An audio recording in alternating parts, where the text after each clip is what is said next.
Oke, boleh nanya Kak? Boleh, silakan. Baik, Kakak, Kakak Mikana, kenapa kenapa Kakak begitu pede, begitu yakin, bahkan hakul yakin sekali kalau Yesus itu adalah Yahweh Pape? Apa buktinya? Dari mana Kakak tahu itu?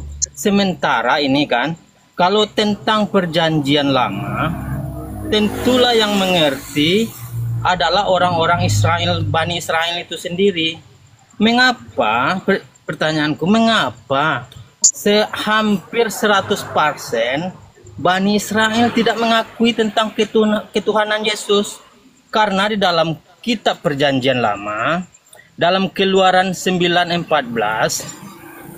bahwa tidak ada yang seperti aku di seluruh bumi. Itu yang mengatakan itu Yahweh Pape. Di Raja 8:23, lalu ia berkata, ya Tuhan Allah Israel, tidak ada yang seperti engkau di langit, di atas, dan di bumi di bawah. Di atas dan di bumi di bawah. Lalu Yesaya 4:65, kepada siapakah kamu hendak menyamakan aku, hendak membandingkan dan mengumpamakan aku sehingga kami sama? Inti dari itu, dari ayat-ayat tersebut, bahwa Yahweh Pape itu tidak ada yang serupa dengannya dan tidak ada yang setara dengannya. Nah, bagaimana kakak bisa begitu yakin sehingga hakul yakin sekali kalau Yesus itu adalah Yahweh Pape? Oke kakak, terima kasih. Kalau boleh Oke. satu lagi nanti. Ya, kenapa saya begitu yakin bahwa Tuhan Yesus Kristus adalah Tuhan Allah dan Bapa itu, yaitu Yotevave Elohim itu sendiri? Karena sesuai dengan firman Tuhan Yesus ketika dia datang ke dunia 2000 tahun yang lalu, dia berfirman di Yohanes 8:24, kalau kamu tidak percaya bahwa akulah dia, kamu akan mati dalam dosa-dosamu. Dia siapa? Ya Elohim Bapa itu, ya, sang pencipta itu. Karena tidak ada seorang pun yang bisa menyelamatkan kita dari segala dosa-dosa kita selain Yotevave Elohim itu sendiri. Nah, kalau Tuhan tidak mengaku seperti itu, ya saya juga nggak percaya gitu. Tapi karena Tuhan yang mengaku dialah Elohim Bapa itu sendiri, ya, maka saya percaya. Dan Tuhan Yesus mengaku dialah yang datang dalam naungan awan. Nah, seperti tadi, makanya teman-teman yang mengutip ayat itu, ya, ketika ada suara yang terdengar dari dalam awan, inilah anakku yang kukasihi, kepadanya lah aku berkenan. Nah, orang-orang yang tidak paham ini akan menganggap, oh itu Elohim Bapa nih, ya, di Matius 17. Oke, kita bacakan ya. Di Matius 17 ayat 1 sampai 7 ya. 6 hari kemudian Yesus membawa Petrus, Yakobus dan Yohanes saudaranya, dan bersama-sama dengan mereka ia naik ke sebuah gunung yang tinggi. Di situ mereka sendiri saja. Lalu Yesus berubah rupa di depan mata mereka, wajahnya bercahaya seperti matahari dan pakaiannya menjadi putih bersih seperti terang. Maka nampak kepada mereka Musa dan Elia sedang berbicara dengan dia, ya, dengan Yesus Kristus. Kata Petrus kepada Yesus, Tuhan, betapa bahagianya kami berada di tempat ini. Jika engkau mau, biarlah kudirikan di sini 3 kemah, satu untuk engkau, satu untuk Musa, dan satu untuk Elia. Dan tiba-tiba sedang ia berkata-kata, turunlah awan yang terang menaungi mereka, dan dari dalam awan itu terdengar suara yang berkata, inilah anak yang kukasihi, kepadanya lah aku berkenan, dengarkanlah dia. Maka itu mendengar itu tersungkurlah murid-muridnya, dan mereka sangat ketakutan. Lalu Yesus datang kepada mereka dan menyentuh mereka sambil berkata, berdirilah, jangan takut.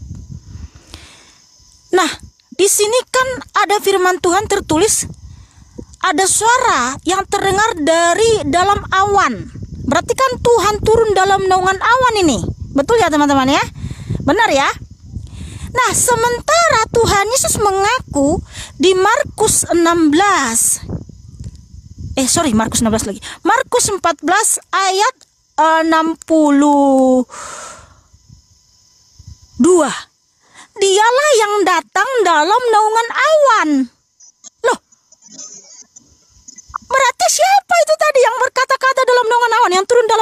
awan, inilah anakku yang kukasihi, kepadanya aku berkenan. Lalu datang lagi Tuhan Yesus mengaku kepada orang Farisi, dia yang datang dalam naungan awan. Maka orang Farisi atau imam besar itu kan merobek jubahnya itu. Karena yang datang dalam naungan awan itu kan hanya Yod-Heh-Vav-He Elohim. Jadi siapa Tuhan Yesus, saudaraku? Sesuai dengan firman Tuhan, saya percaya dialah Elohim Bapa itu sendiri yang datang ke dunia. Ketika dia datang ke dunia, dia juga ada di surga, ada di mana-mana. Dia sendirilah yang datang dalam naungan awan. Inilah kenapa saya sangat percaya. Kalau Tuhan Yesus tidak pernah mengaku seperti itu, hanya mengaku aku utusan. Ya aku gak percaya juga dia Elohim Bapa itu kan. Tapi karena Tuhan Yesus yang mengaku dialah yang datang dalam naungan awan. Kalau kamu tidak percaya bahwa akulah dia, kamu akan mati dalam dosa-dosamu, ya. Aku satu dengan Bapa, itu sama, ya. Akulah sang pemberi hidup kekal. Yohanes 10 ayat 27 sampai 28. Yohanes 14 ayat 1 sampai 9, ya, bahwa kita harus percaya kepada dia. Karena dialah sang jalan, sang kebenaran, dan sang hidup. Tidak ada seorang pun yang datang kepada Bapa kalau tidak melalui aku. Nah, orang berpikir, berarti ada dua ondom. Baca ayat selanjutnya lagi. Apa kata Tuhan tentang Bapa? Barang siapa melihat aku sudah melihat Bapa. Filipus bingung nih, dipikirnya Tuhan bukan Bapa. Bertanya lagi, tunjukkanlah Bapa itu kepada kami. Apa jawab Tuhan Yesus? Telah sekian lama aku bersama-sama dengan kamu, Filipus, kok kamu tidak mengenal aku? Barang siapa melihat aku sudah melihat Bapa. Bagaimana mungkin kau berkata tunjukkanlah Bapa itu kepada kami? Inilah yang membuat saya sangat percaya, saudaraku. Saya nggak mau seperti orang-orang di luar sana yang ngaku Kristen tapi tidak percaya Tuhan adalah Elohim Bapa itu sendiri. Saya nggak mau seperti mereka, karena saya mengikuti apa firman Tuhan Yesus. Percayalah kepadaku dengan segenap hatimu. Itu firman Tuhan Yesus, maka aku percaya. Gitu. Ini toh yang paten nih. Kenapa kita hakul yakin kalau kata Tarzan tuh ya, hakul yakin ya, Sri Mulat. Kenapa kita hakul yakin? Saya ambil yang parahnya nih, ya. Di Yesaya 63 ayat 16, bukankah engkau Bapa kami, ya Yehova, ya Tuhan? Engkau sendiri Bapa kami, namamu ialah penebus kami sejak dahulu kala. Nah, jadi Bapa itu Yehova penebus. Di Ayub 19 ayat 25 dikatakan, tetapi aku tahu penebusku hidup dan akhirnya ia akan bangkit di atas debu. Jadi Bapa Yehova itu akan bangkit dari atas debu. Nah, di Zakaria 12 ayat 10, mereka memandang kepadaku Yehova yang telah mereka tikam. Jadi Bapa Yehova ditikam, lalu mati, bangkit di atas debu di Ayub 19 ayat 25. Ini yang saya bilang, nah ini berarti Yesus Bapa nih. Gitu. Saya curiga sama dia gitu loh. Udah gitu di dalam kitab Ayub yang melangkah di atas gelombang-gelombang laut ketika menciptakan. Yesus dipergoki murid-muridnya lagi jalan di atas air. Ini jangan-jangan Bapa nih. Kok jalan di atas air kan gitu. Nah, itu aja. Lanjut teman-teman.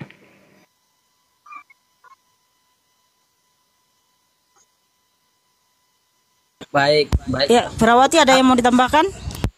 Ya, cuman beberapa hal aja. Kita tahu bahwa seluruh manusia tahu yang dinamakan Tuhan itu dia berhak bisa mengampuni dosa.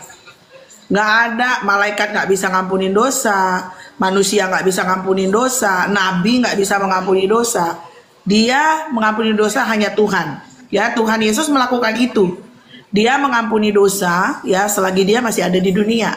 Kemudian yang menerima penyembahan itu hanya yang berhak menerima penyembahan itu hanya Tuhan. Tuhan menerima itu. Kita bisa baca itu di Matius 14 ayat 33 ya, sepanjang Injil ya kita baca di sini jelas sekali bahwa Yesus menerima penyembahan dari orang-orang yang menyadari bahwa dia adalah Tuhan. Setelah apa? Setelah Yesus menenangkan badai. Para muridnya menyembahnya mengatakan, sesungguhnya engkau anak Allah. Ya, dia mengampuni, dia menerima penyembahan, dia melakukan mujizat-mujizat yang manusia dan nabi dan siapapun tidak bisa lakukan. Kemudian dia bangkit. Itu aku hanya menambahi saja. Jadi dia adalah Tuhan, dialah Bapa itu sendiri. Dan semua orang Kristen tahu bahwa Tuhan kita Esa, Tuhan kita satu, Tuhan kita Roh. Jadi kalau kamu ada bilang Bapa, bilang ini, itu hanya gelar. Ya, semua tertulis itu. Tuhan kita Esa. Demikian tambahan saya. Iya betul, karena tidak ada seorang pun nabi yang berkata atau malaikat, aku berkuasa mengampuni dosa. Aku Tuhan atas hari Sabat, nggak pernah ya.